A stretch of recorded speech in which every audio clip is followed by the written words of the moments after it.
Welcome to this episode of Blender for all you Blenderheads out there. How many of you have wanted to add a bit of magic to your scene? Perhaps a flock of birds is flying through your scene? Or maybe a scene with popcorn popping? Particles can solve each of these situations. In this episode, you will learn how to create an emitter object, set the particle properties, create particle objects.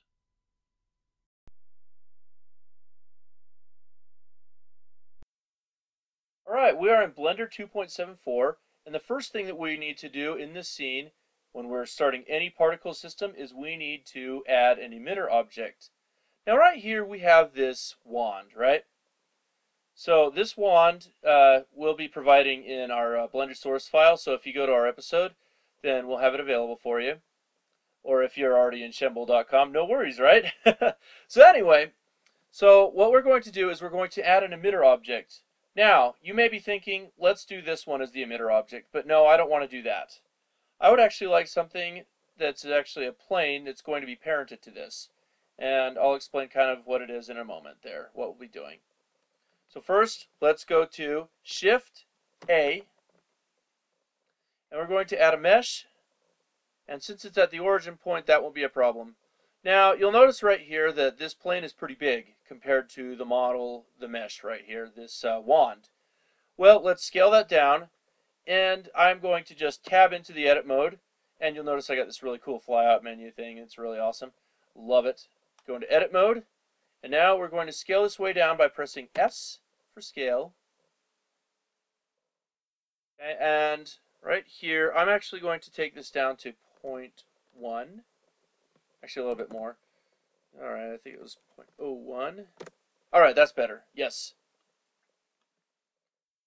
Now, we'll tab out of edit mode back into object mode. Now what we're going to do is we're going to take this object and we're going to parent it to this wand. Meaning that this wand will be the parent, this emitter will be the child. Anywhere we want to wave that little wand, we are going to get this thing to follow it. So we are going to do that by having this object already selected, and then we're going to Shift, right click, Control P, set parent to object. And now we just want to select this object, so right click that only. And I'm going to change the name of this from plane to emitter. That way we'll remember it as we're going through, we're editing, and we want to make sure that everything is all organized. So Control C, and I want this to be the same for not just the mesh, but also for the mesh data here. Alright, so now that we have that done, what we can do is we can take this up. So we just pull it up the Z-axis. Alright. Now if I were to move this around, let's just control this wand here. Let's right click on the wand and let's just look at that. Oh, that emitter object, you probably can't see it too well, but there's the emitter object. I put it kind of a little beyond the end of the wand. So we press G, that'll get us to move it around. Notice that right here we do not have this emitter object going anywhere. And in fact, since we have it where we want it, we press N for properties. What we can do is we can lock each of these things. We can also lock this, do all that stuff. We can lock all the transforms so we can't even touch this. Alright, now that we have that selected and done, now we have our emitter object taken care of. But now, this is just a plane, and that's all it is, right? So now we need to do some other things. We need to set up the particles. And so what we'll do is this emitter object, we are going to add a particle system. So you'll see all these floating particles. Woo, yay! Alright, so let's add that. Now, on this, we have two different types. If we look at our types of particle systems, right? So we have one that's hair and one that's emitter. For the purpose of this tutorial, we are going to do emitter. And then we're going to have a whole bunch of properties that we can play with, so let's look at those now.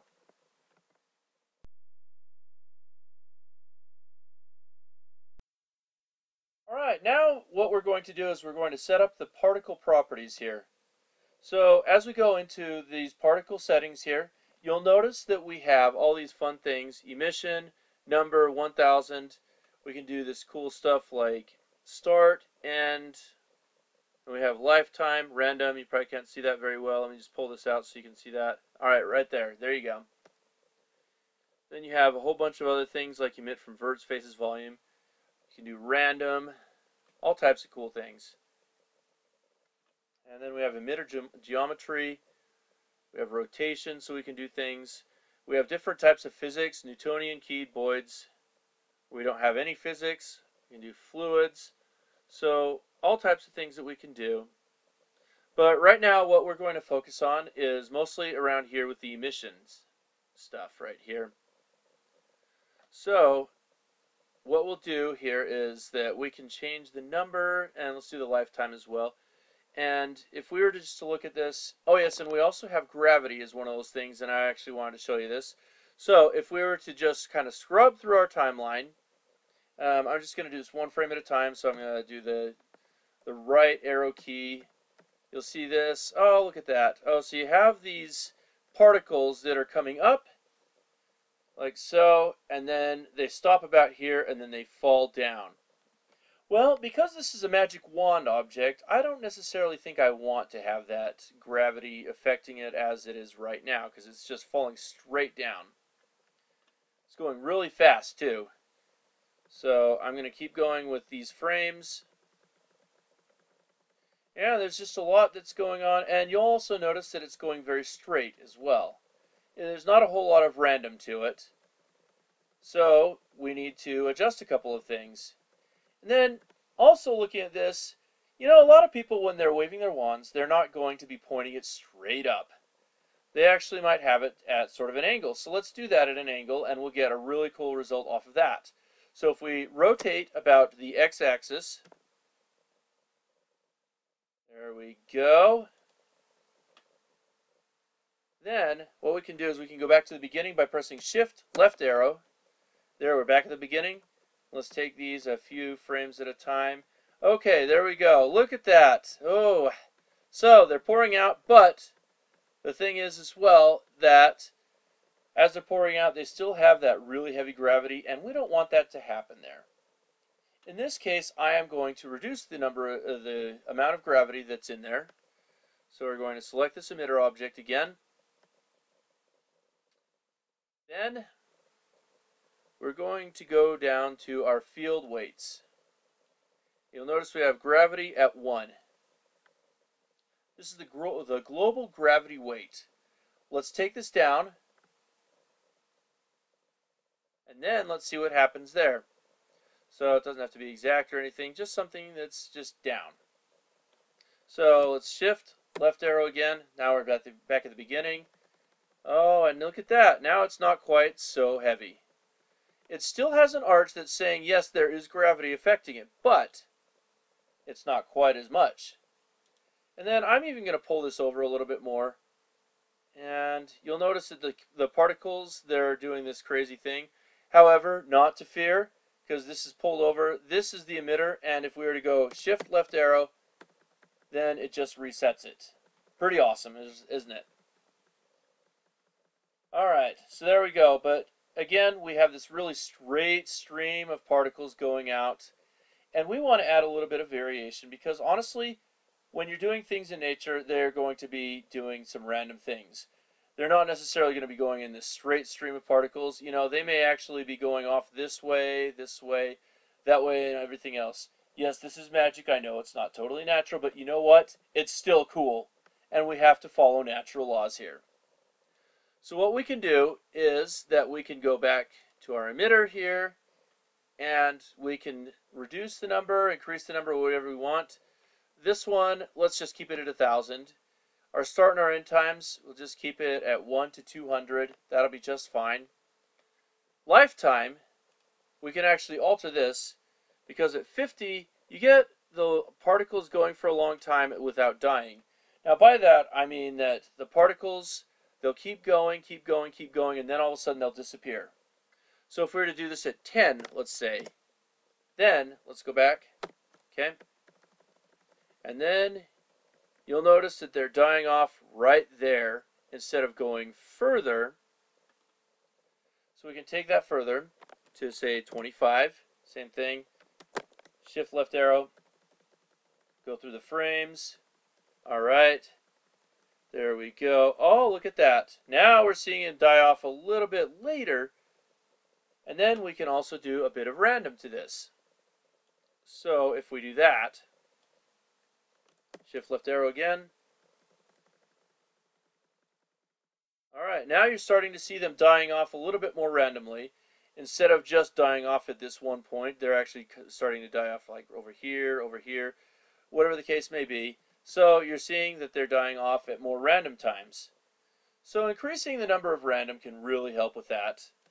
You know, playing around with those values. Then it can kind of taper off, kind of fizzle out. So you have the real dense stuff going here, and then the not so dense stuff coming out this way. And then let's add another random factor to this. Let's change this from jittered to random. On here, we got random, even distribution. If we were to have a whole bunch of faces going on this, then we would want the even distribution. Doesn't matter in this case. We'll just keep it there. The velocity we can also change. So if we wanted this to really shoot out, let's do that. Then you'll notice the gravity doesn't affect it quite as much.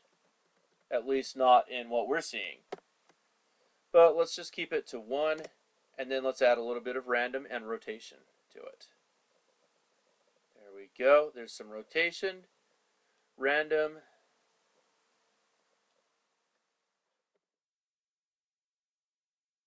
All right, and now look at how it's spraying off in different directions with this.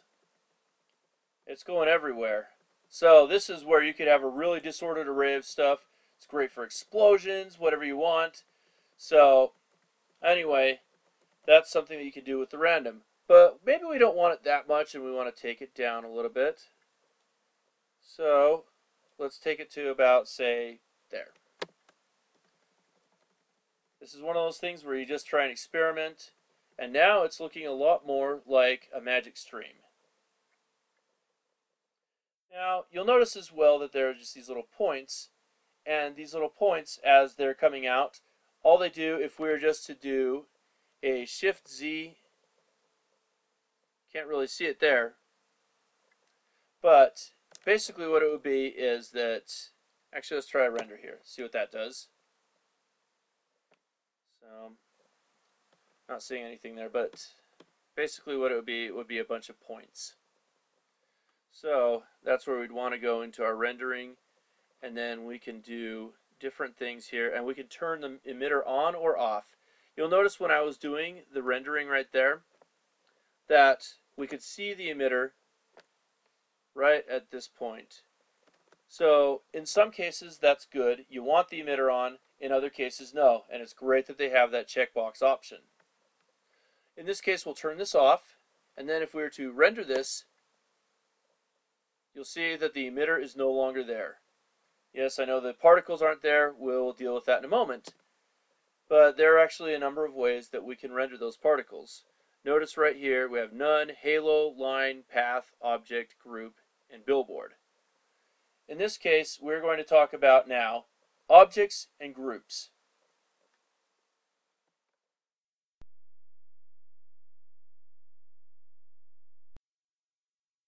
Alright, now that we're in the scene again, we are going to turn these particles into objects. Yes, that's right. You heard me right. We're going to do objects coming out of this wand. There aren't going to be anything too fancy. They're just going to be simple. So what we need to do is, right now we have a scene. That's all we have. And what I like to do is that I like to add a new scene. Just give it a new scene. And then that way we can have a scene that we can get these objects from. I don't like to put them into the existing scene. It just kind of feels cluttered to me. So I'm going to rename this scene to Particles. There we go. First we'll press Shift A and we're going to add a UV sphere. Alright, now I have it at 0.01. That's kind of what I had it set to anyway. So, we have a nice small sphere. And this sphere, we can actually change the number of vertices, segments, all that stuff from 32 to, say, 12. Nothing too big. Because remember, we want these to be particles, and there's going to be a lot of these emitting, so the less geometry you have, the better. And I'm going to take this to 8. Alright, there we go. And I do want this to be smooth shaded as it goes through. Now, if I were to turn on the shading here, right now it's in wireframe mode. Let's take it to solid. Alright, there we go. Little object, there's no color to it. Anyway, let's add a color to it, and let's give it another name besides sphere. And this one I'm going to call P1. So everything that's going to be a particle is going to be P1, P2, etc., etc.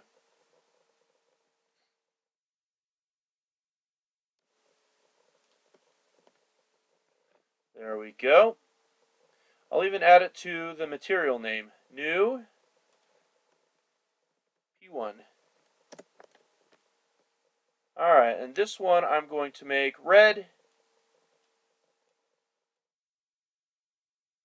There we go. I'm not going to mess with specular. It's just fine the way it is to my taste.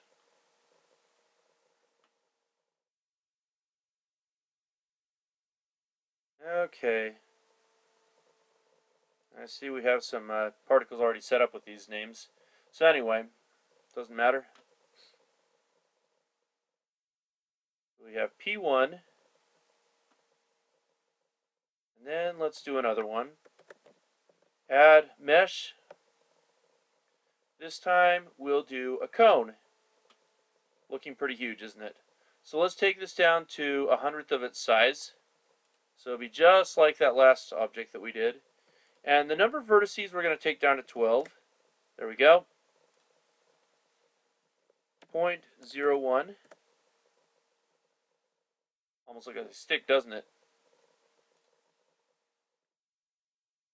And then depth, 0.02.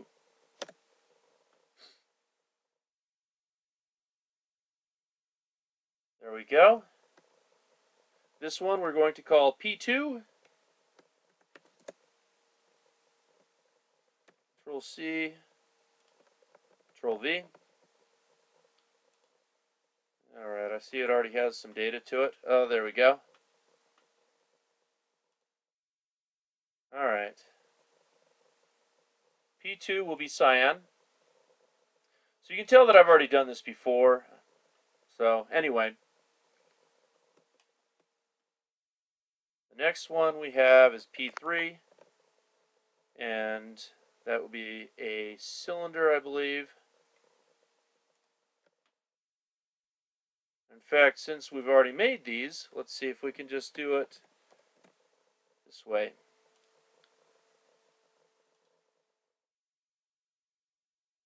Yep, it was a cylinder. And then we'll just apply the material. P3. There we go. Make it smooth. And then one last one. P4. Add mesh cube. This will be P4.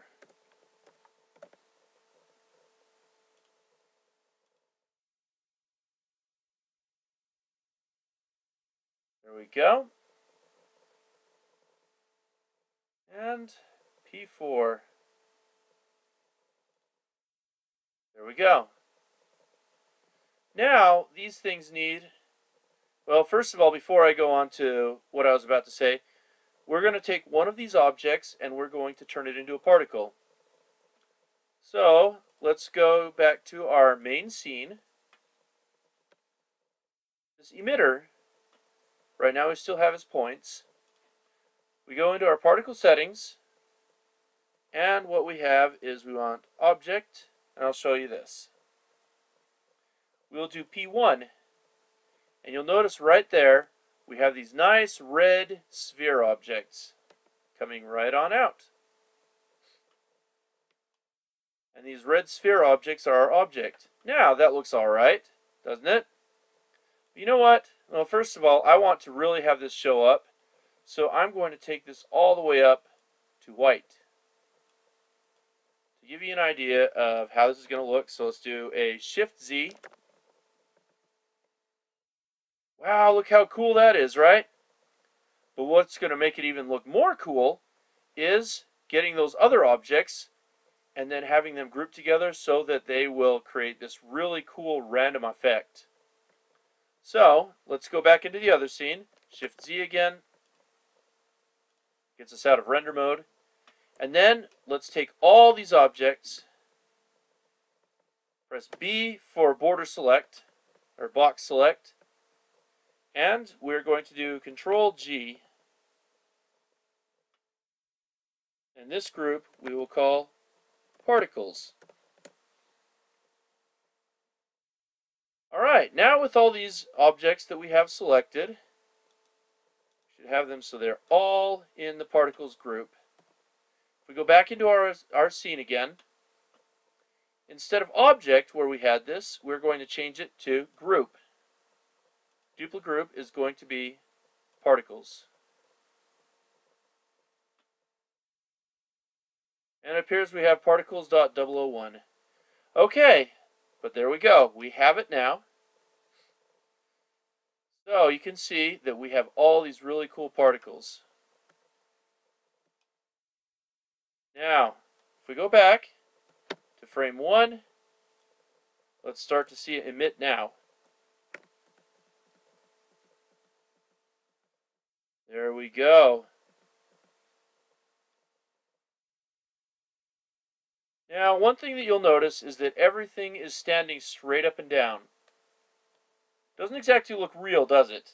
It might work for some instances, but for this instance, I don't want it that way. I actually want it to be random. It kind of looks like there's a party coming out of that wand. So we want to make it look like it's random, not like it's organized. This is not a business, this is going to be a party. So, what we'll do is we're going to randomize the rotation. And to do that, we have this checkbox right here, right below velocity, that is rotation. If we check that, right now we have zeros all across the boards here. So, what we can do is we can randomize it. I'm not going to mess with phase. All that does is just kind of offset things. But I will randomize the rotation. We're going to do that for these two. And honestly, I don't know the difference between the two of them. If you know, please let me know in the comments. And then I'm also going to change the velocity for the angular velocity so that it gives it a little spin and it's not just coming out at a different angle and staying that way. So we'll put it at 0.2. Then we'll go back. And then